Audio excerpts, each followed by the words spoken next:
travailleurs, camarades, bonjour. Je suis électricien de maintenance dans l'usine automobile de Stellantis-Poissy. En 2023, le secteur automobile, c'est une avalanche de profits. Toyota, c'est 29,6 milliards d'euros, un record. Renault, qui soi-disant va mal, c'est 2,2 milliards. Stellantis, c'est-à-dire les marques Peugeot, Citroën, Fiat, Chrysler notamment, c'est 18,6 milliards, un record aussi. Le PDG de Stellantis, Carlos Tavares, est payé 100 000 euros par jour, samedi et dimanche compris. Cela scandalise et à juste titre. Il n'est qu'un petit millionnaire face aux familles de milliardaires qui possèdent Stellantis. La famille Peugeot avec sa fortune de 5,4 milliards d'euros et la famille Agnelli 12 milliards d'euros. Tout va très bien pour ce petit monde d'ultra riches. Cependant, les capitalistes européens de l'automobile n'arrêtent pas de pleurer. Il y aurait trop d'impôts, le coût du travail serait trop important et il y aurait la fameuse menace chinoise.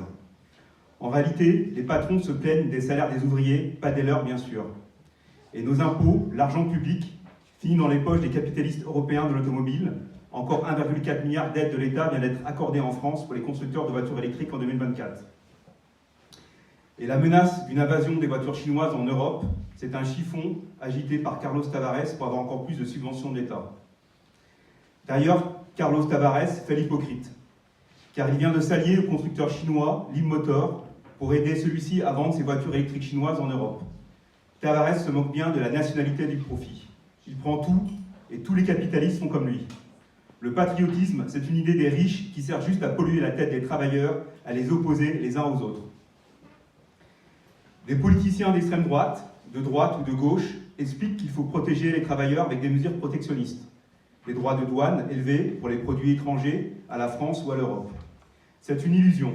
Le protectionnisme protège les patrons et leurs profits, mais pas les emplois et les salaires des travailleurs. En 2013, l'usine de PSA Aulnay, avec ses 3000 salariés, a fermé sur une décision d'un patron bien français.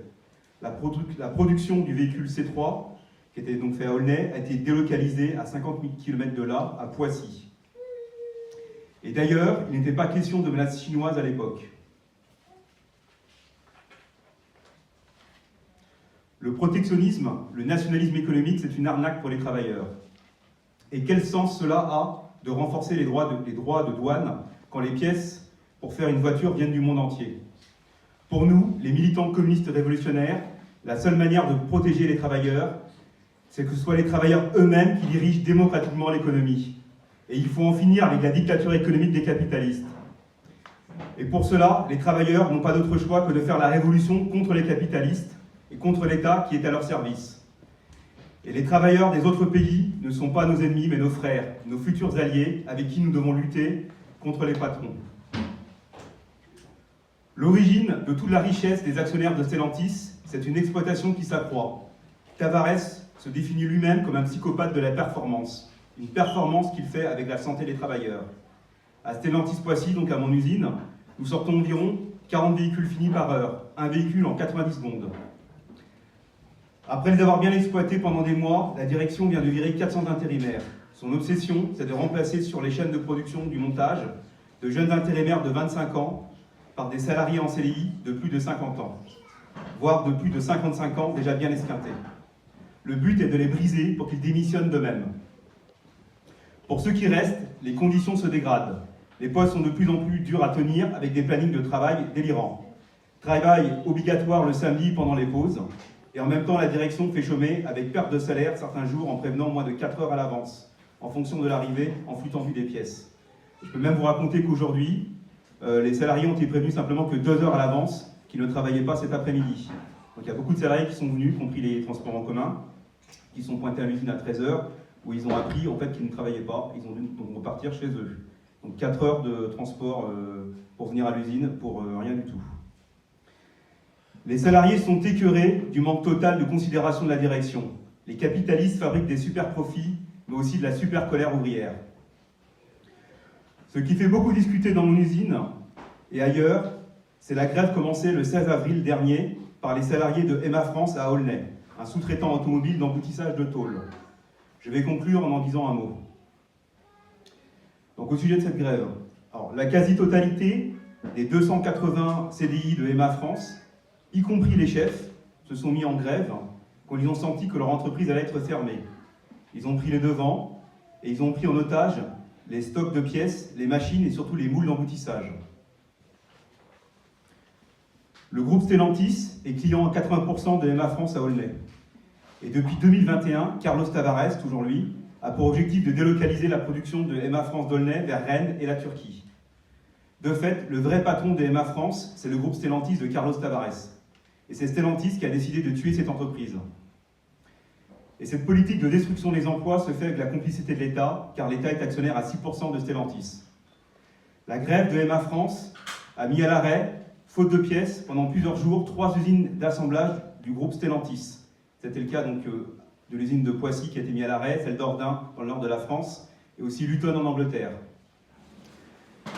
mettant au chômage technique autour de 10 000 salariés.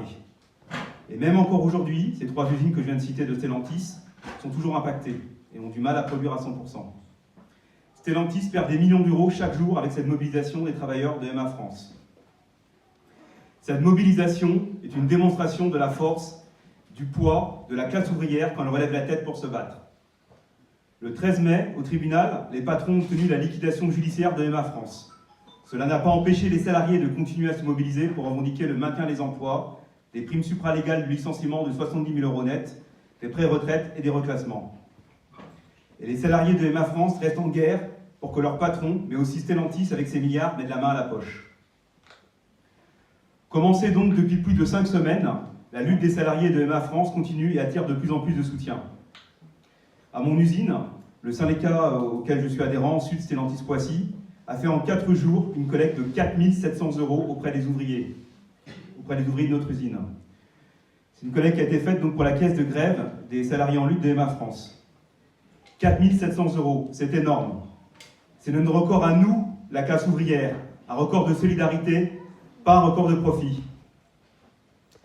Hier midi, au changement d'équipe, les salariés de MA France sont venus à une centaine diffuser un tract de remerciements aux portes de notre usine Stellantis Poissy, et pour discuter avec les travailleurs. Face à cette venue, la direction a paniqué.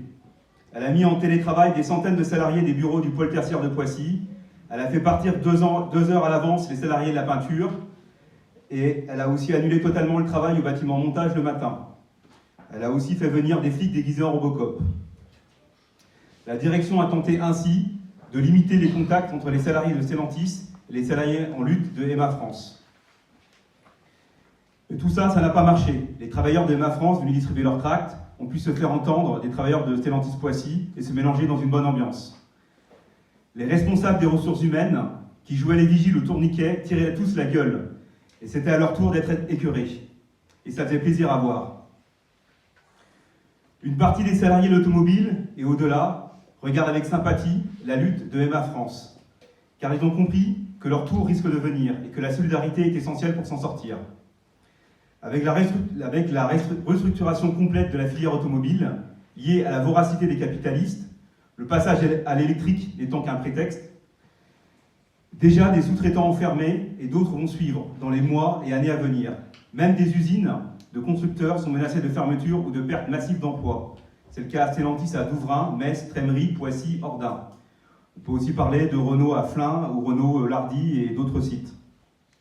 Le NPA révolutionnaire se présente aux élections européennes en disant qu'il est important de voter pour notre liste, car cela fera passer de manière encore plus forte notre message politique.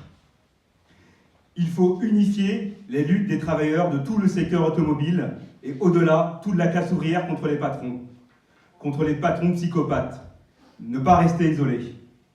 C'est important de voter pour notre liste, car c'est une manière d'affirmer que la force des travailleurs, c'est la grève, et qu'il y a urgence à faire la révolution et à instaurer une société d'égalité et de justice sociale, une société communiste.